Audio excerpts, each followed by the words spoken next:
tapos ensayo sa hapon. Minsan, kulang pa sa gamit. Pa sa gamit.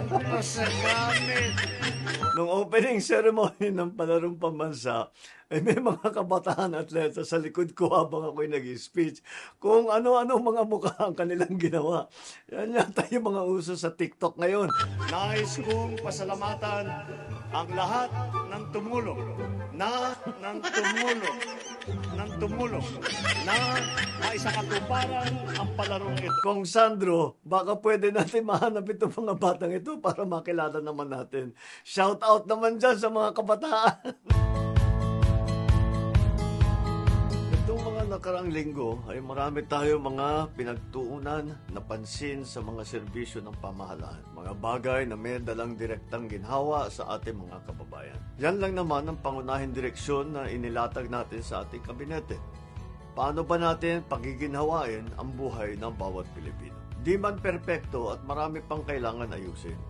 Masaya naman ako sa mga feedback na natatanggap namin dito ng nakaraang mga linggo. Mas magiging confident tayo to walk alone, knowing na may mga pulis na nakasurround sa'yo. Pag magtatanong kami sa mga pulis, alam namin na secure kami. Unahin na natin itong usapin sa kaligtasan. Security and safety sa ating mga lansangan. Sinimulan natin ang pagdideploy ng mas maraming pulis o yung tinatawag nating cops on the beat. Naging maganda naman ang feedback nito. Sabi ng mga tao ay malaki talaga ang natutulong pagka sila ay maging panatag. Ginagawa na rin itong emergency hotline natin at sigurado ako in just a few weeks, baka sa Hulyo pwede na, ay ma-launch na namin ito. Ang bagong PMP chief naman natin ay 3 minutes ang police response ang isinusulong sa kanyang mga hanay. Yung mga nagsasabi, hindi, ano lang yan. Unsustainable is really the what people are saying. Watch me sustain it. Malaking bagay po ito, lalo na po sa mga mahihirap po nating mga kababayan. Ang 20 pesos po ay malaking bagay. Kami ay sobra-sobra po talagang nagagalak. Masyadong masaya ako kasi marami nangarap niyan. Malaking bagay po yan. Pinaparating ko po yung aking buong pusong pasasalamat sa ganitong programa na inyo pong itinayo. Isang araw ay nag-inspect tayo ng isang warehouse ng NFA sa Bulacan. Marami pa rin ang nagdududa kung paano masusustain o patatagalin itong 20 peso rice na ito. May stock pa ba tayo na bigas? Kaya ba ito na bayaran ng ating gobyerno? Masusustain po natin yan basta't nagtutulungan ang lahat. Ang sisiguruhin natin ay hindi mawawala ng abot kayang bigas ang ating mga kababayan. Dumalaw din tayo sa isang farm dyan sa Bulacan kung nasan ang pinakamalaking greenhouse facility sa buong bansa. Ang agricultural innovation na ganito ay dapat talagang inaaral at sinusuportahan ng pamahalaan. Ang pinag-uusapan natin dito ay hindi lamang ang food security o yung food supply, kung hindi pati na ang nutritional value na binibigay natin sa taong bayan. Hindi lang tuyo ang kinakain nila, may gulay, may prutas, lahat yan. Kaya mga facility na ganito, yan ang magpo-provide sa atin ng mga fresh na gulay, fresh fruits, etc.